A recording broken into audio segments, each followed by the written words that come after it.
I suggest you listen carefully to this podcast. And if you're with a friend right now, I suggest he listen carefully, or she listen carefully as well. I mean, if I were you, I'd definitely stick around for this one. Welcome to another Happy English podcast coming to you from New York City. And here's your English teacher, Michael. All right, thank you, Jan, and thanks, everyone. It's Michael here from Happy English, and I help people speak English better. And this is Happy English Podcast, episode 911, Understanding and Using the Subjective Mood in English. Thanks for tuning in, and welcome back. So let me ask you something. Have you ever heard someone say, if I were you, and thought, shouldn't it be if I was you? Or maybe you've seen a sentence like, it's important that he be here on time. And wondered, wait, shouldn't it be is? He be? Well, today we're diving into a part of English grammar that doesn't follow the usual rules, but native speakers use it all the time without thinking twice, especially in American English. It's called the subjunctive mood. Sounds scary. And while that may sound technical or tricky, it's actually pretty simple once you know how it works. So today, I'll walk you through 4 common ways we use the subjunctive, all with real-life, everyday examples. Let's jump in. First of all, we use the subjective mood for unreal or hypothetical situations. Have you ever said or heard something like, if I were rich, or if he were taller? That's the subjunctive in action. Now, normally, we say things like, I was tired, she was happy. That's the regular past tense. No problem, right? But when we talk about something that's imaginary or hypothetical, we use were instead of was, no matter what the subject is. Like, if I were you, I'd take a day off. Or, if he were taller, he could join the basketball team. Or, if she were here right now, she'd be laughing. If I were, if he were, if she were. And again, it's not the past tense, it's imaginary or hypothetical. It's just English being, well, English. But the good news is, this pattern is super common and it sounds natural once you get used to it. Now, here's another place we use the subjunctive when we talk about wishes. You know, that feeling when you want something to be different, but it's not. Like, I wish I had a dog, or I wish it weren't raining today. Yeah, we use the subjunctive in these situations too. Like, I wish I were taller. Yeah, you heard that right. I wish I were. Or, she wishes she were better at public speaking.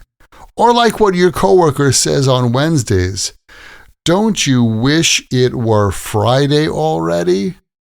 You'll notice, again, were, not was. Even if the subject is I, we say, I wish I were. This is one of those small things that makes your English sound just a little more polished.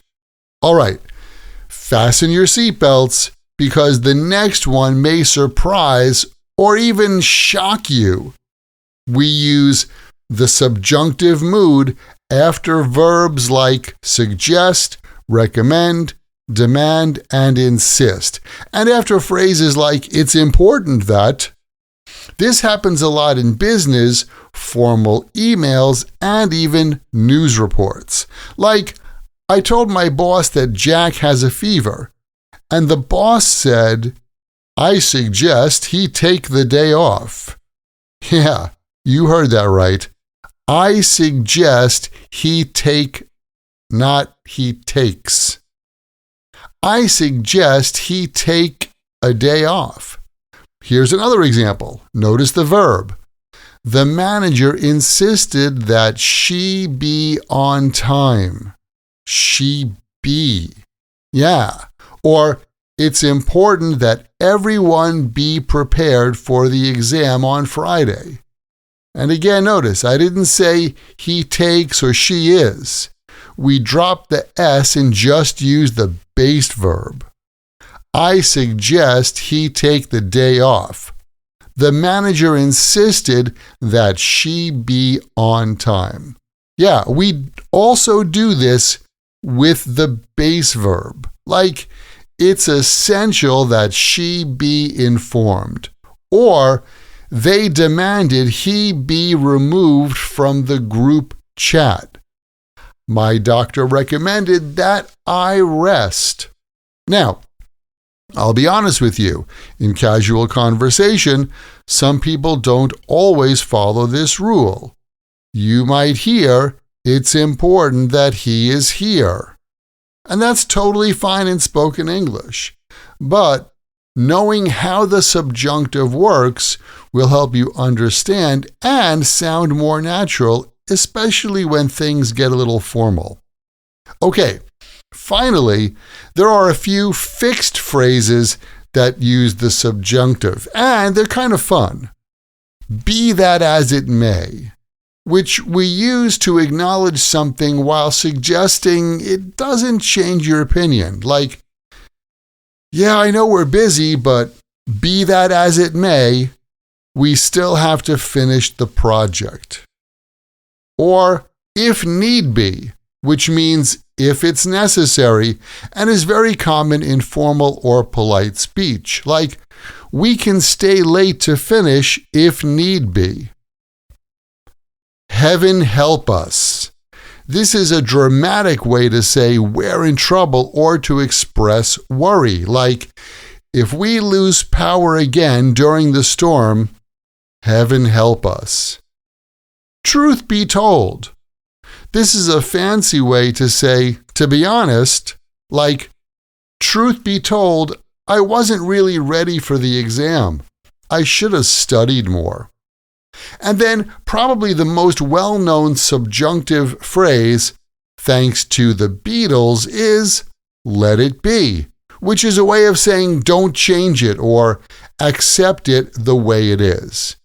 Now, some of these sound old school or poetic, but they're still used in English, especially in formal speech, music, or dramatic moments. So, what did we learn today? The subjunctive mood shows up when we're talking about imaginary or real situations. If I were you, I'd study for that test. Wishes about the present. I wish it were summer already. That's just an example. Suggestions, demands, and formal advice. It's important that she be on time. She be. And fixed expressions like, heaven forbid, or so be it. It's a cool little part of English grammar that adds clarity and confidence to your speech. And now, you know how to use it. So here's your challenge. Make 3 sentences this week using the subjunctive mood. And use it in conversation. Maybe say something like, if I were a cat, I'd sleep all day. Or, it's essential that I be on time for work. Or, I wish I were a better cook. And if you want to practice using grammar like this naturally, come join the Podcast Learners Study Group. We meet once a week and go over these podcast lessons together. It's a great way to build confidence and improve your speaking. Just check the link where you're listening right now or visit myhappyenglish.com and choose podcast episode 911 for more info.